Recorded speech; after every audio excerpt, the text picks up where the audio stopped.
If you think you've missed the AI video train, you are completely wrong. Every single week, new creators are jumping in and learning the basics of tools that feel like the biggest shift in content creation we've seen in years. It has never been about who has the most raw talent, but rather about having the right approach. In the next few minutes, I am going to walk you through a simple, practical system that the creators who actually win with AI are using right now.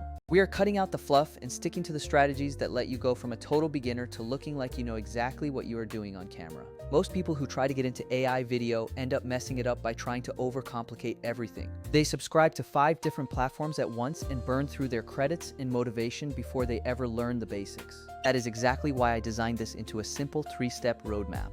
First, we learn the foundations to help you skip months of trial and error. Second, you master the single skill that moves the needle the most. Third, we add one extra trick that makes your content look instantly professional. If you have been about to throw in the towel or just feel completely overwhelmed, this is the clearest path to making your first great AI-driven clip. Step 1 is all about foundations, where you have to know the 2 fundamental ways AI video gets made: text to video and image to video. Text to video is where most people begin because it is simple. You just write a prompt and an AI turns that into motion. You do not need design skills or complex image prep. You just need to learn how to prompt. Prompting is a real skill, and it is arguably the most important one in this entire space. The downside of text to video is that it eventually hits a ceiling where you want precise visuals that text alone just cannot guarantee. That is where image to video flips the game completely. Instead of just feeding words to the AI, you give it a starting image so you can show the model exactly what you want the scene to look like. The model fills in the motion in between, which is why these clips feel like they were shot on a real camera.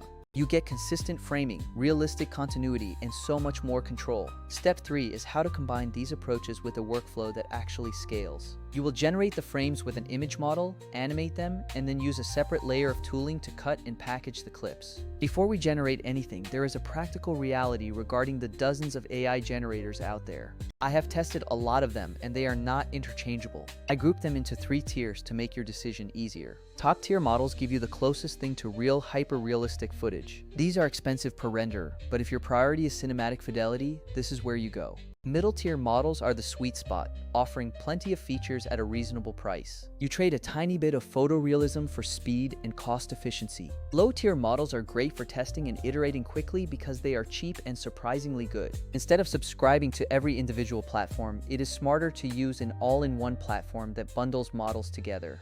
Now, let's talk about 2 prompt structures that actually work in the wild. The camera-first approach is excellent for models that let you prioritize motion by setting the movement first. You structure it as camera movement, scene description, transition, and finally aesthetic. The more specific you are with this level of detail, the fewer surprises you will face. The SAT method is more flexible, focusing on subject, action, and tone. Start by defining the subject, then the action, which is crucial, and finally, the location and technical specs. That gives you a predictable outcome in almost any model you use. Remember that credits and costs vary wildly, so use cheaper models for prototyping.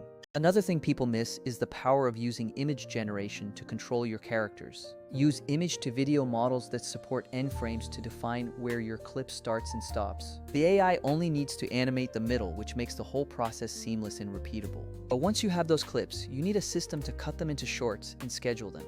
This is the exact gap that tools like Vizard fill for creators who want to scale. Vizard isn't a generator. It's the scaling layer that automatically finds viral moments in your long videos. It picks the hooks, trims the best parts, and formats everything for different platforms instantly. Because most creators do not have hours to manually find clips and add subtitles, this automates the heavy lifting. It preserves your authenticity while letting you scale your posting frequency. Other tools have their place for raw generation, but they don't solve the daily grind of social distribution. Here is an advanced trick.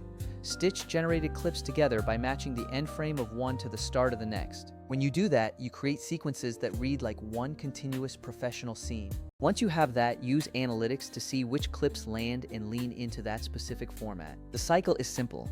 Create, auto-extract, schedule, measure, and then refine. That loop is how creators build predictable growth instead of relying on viral luck. If you have been stuck thinking this is too technical, just remember, you don't need every model. You need a system.